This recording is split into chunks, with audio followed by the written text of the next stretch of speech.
This is the Lone Crater YouTube. We hope this video helps. You begin by verifying credentials and granting access. This lets the recovery tools read backups securely.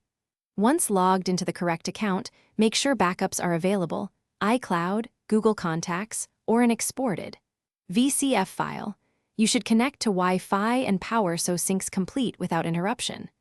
Now open the Contacts app or web console and look for import/restore options. This first step prioritizes secure access and stable connectivity, so the subsequent recovery actions can proceed without errors or data corruption.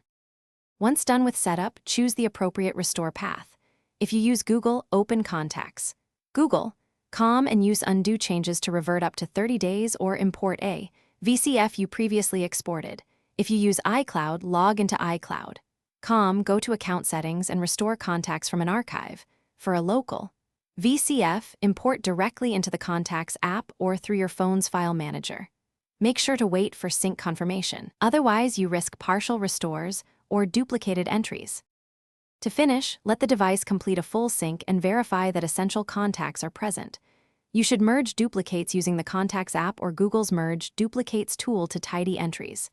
If expected contacts are still missing, check alternative accounts, work, secondary email, SIM, or app backups, and import from those sources. Make sure to backup again once complete. Troubleshooting tip: if restore fails, clear the app cache or reauthorize the account. Then retry the restore to resolve common sync or permission errors. Thanks for watching. Consider subscribing if we helped you.